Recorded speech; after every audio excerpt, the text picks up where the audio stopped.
नमस्कार, आप देख रहे हैं कैपिटल न्यूज। मैं हूं प्रफुल्ल गिरी। सम्राट अशोक की जयंती के अवसर पर कुशवाहा भवन में कार्यक्रम का आयोजन किया गया। कार्यक्रम में समाज के कई गणमान्य लोगों की उपस्थिति रही और पूरे आयोजन में उत्साह का माहौल देखने को मिला। मौके पर निगम क्षेत्र से पार्षद बने रोशन मेहता को कुशवाहा समाज की ओर से सम्मानित किया गया। समाज के जिलाध्यक्ष अजीत मेहता और युवा जिलाध्यक्ष रिंकू मेहता समेत समाज के कई लोगों ने संयुक्त रूप से उन्हें सम्मानित करते हुए कहा कि समाज को अपने जनप्रतिनिधियों से काफ़ी उम्मीदें हैं और रोशन मेहता इन उम्मीदों पर खरा उतरेंगे। सम्मान मिलने के बाद रोशन मेहता ने समाज के प्रति आभार व्यक्त किया और कहा कि यह सम्मान उन्हें और बेहतर कार्य करने के लिए प्रेरित करता है।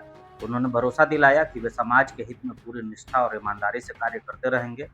कार्यक्रम के दौरान जिलाध्यक्ष अजीत मेहता ने अपने कार्यकाल के 3 वर्ष पूरे होने की जानकारी देते हुए बताया कि आगामी 8 अप्रैल को वे अपने 3 साल के कार्यों का पूरा लेखा जोखा राष्ट्रीय अध्यक्ष के समक्ष प्रस्तुत करेंगे। उन्होंने कहा कि ये पारदर्शिता और जवाबदेही की दिशा में बेहद आवश्यक होता है।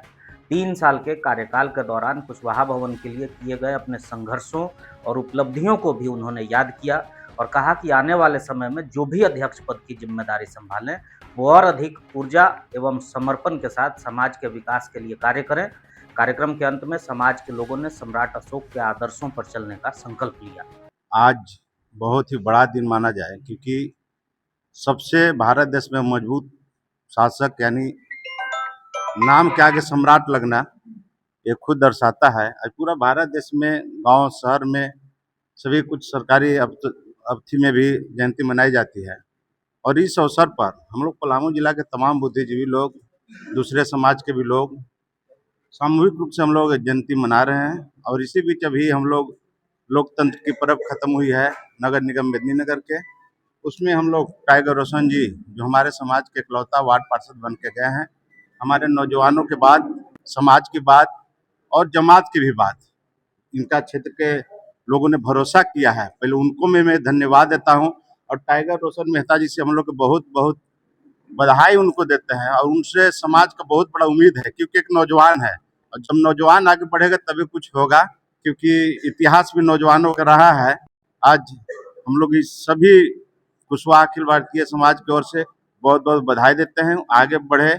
और जो हम लोग का जो कुशवाहा भवन, इसका एक तरह से कहा जाए तो हम लोग शिक्षा के प्रति पूरा अंधविश्वास के खिलाफ शिक्षा के प्रति जागरूक करें, उसी का उदाहरण है कि कुछ लोग का यहाँ सर्विस भी हुआ है। अभी टोटल 24-25 बच्चे यहाँ पर ही रह रहे हैं, निःशुल्क शिक्षा मिलते हैं, कोई शुल्क नहीं लिया जाता है। और अगला हम लोग का मिशन है कि बालिका के लिए भी करने के लिए जो जमीन उपलब्ध मिला जुला के हो गया है उसका 2-4 दिन के अंदर हम लोग घोषणा करेंगे, ताकि जो समाज का जो देख रहे हैं भवन, ये सामूहिक रूप से निःशुल्क है क्योंकि छेका बरछिया आजकल एक फैशन बन गया है शिरोमणि, तो हम लोग सफाई करवाते हैं, लोग फ्री में करके जाते हैं, इसमें किसी तरह के शुल्क नहीं लिया जाता है। और पूरा भारत देश में कहीं निःशुल्क छात्रावास समाज के लिए है तो वो है पलामू जिला। और यहाँ के लोगों ने, खासकर डॉक्टर सिंहारी महतो जी, इन्होंने एक सपना देखा था, ये बुनियाद खड़ा किया था, इन्हीं का फल मतलब पेड़ पौधा लगाया हुआ अब इन्हीं के जिंदगी में फल देने लगे, इससे बड़ी बात क्या होगा। हमारे डॉक्टर साहब भी है, संस्थापक सदस्य भी है, सभी लोग का भरपूर सहयोग पलामू जिला से मिलता है। आज जो मेरा कार्य का लमसम जो होता है 3 साल के कुशवाहा समाज के, तो लगभग अब खत्म की ओर है।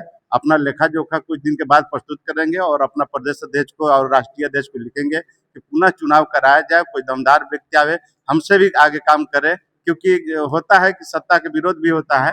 इसीलिए जो हमको करना था पूरा विश्वास, निष्ठा, ईमानदारी के साथ मैंने समाज के लिए काम किया है, क्योंकि जो जिस स्थिति में हमको कुशवाहा भवन मिला था बिल्कुल जर्जर था। इसमें सच्चाई सभी लोग जानते हैं, मोटर नहीं था, आरओ नहीं था, बाजार नहीं था, कुर्सी नहीं था, जनरेटर नहीं था, इन्वर्टर नहीं था, दरवाजा नहीं था, पंखा नहीं था, पेंट पचौड़ा नहीं था। सबको संगठित करके विश्वास जीतकर मतलब समाज को विस्तार किया गया था। बड़ी कठिन समय में हमको पासभर मिला था और हम जो समय मेरा 9 अप्रैल को 3 साल मेरा कार्यकाल खत्म हो जाएगा, मैंने पुनः रूप से राष्ट्रीय अध्यक्ष को लिखूंगा, पर्यवेक्षक बनावे और दमदार व्यक्ति के हाथों में जाए। यही हम आज के डेट में हम लोग घोषणा करते हैं। आज सम्राट अशोक जयंती पर हम लोग सम्मानित कार्यक्रम और जयंती का हम दोनों मना रहे थे। उसी बीच में हम लोग को तो भव्य करना था, लेकिन सभी हमारे जितने भी गार्जियन लोग के चलते आज हम लोग कर रहे हैं, लेकिन भव्य करना था। इससे भी भव्य एक बार और सम्मान करेंगे हम लोग। और हमारे 3500 वार्ड में से एकमात्र हमारे समाज से टाइगर रोशन मेहता निकल के आए हैं। और हम आग्रह करेंगे कि आप समाज के लिए खरा उतरिए, जितना भी बने अपना वार्ड के लिए भी कीजिए, समाज के लिए भी कीजिए। आगे चल के आप हमेशा, अभी तो मान लीजिए लड़ के आए हैं, अब अगला समय से निर्विरोध रहें। सबसे पहले आपको धन्यवाद देते हैं। अब समाज में जो हमसे बनेगा वो हम करेंगे और हम बढ़ सकते हैं। लेकिन जो दिक्कत हुई है अभी नगर निगम में, पिछले 5 सालों में हमारे वार्ड में कभी कुछ नहीं हुआ था, बस नाम का वार्ड चल रहा था। हमारे आते ही अभी हम लोग बहुत कुछ काम किए। अभी जिसको बोर्ड मीटिंग है उस पर अपना आवाज़ बुलंद रखेंगे और जो भी हमसे बनेगा वो हम करेंगे और समाज को बहुत बहुत बधाई देंगे कि उन्हीं का मार्गदर्शन से भैया चुनाव जीते हैं। अगर भैया और अजित जरा सहयोग नहीं करते तो हम भैया इस मुकाम पर पहुँचते नहीं। तो सभी को हम बधाई देते हैं।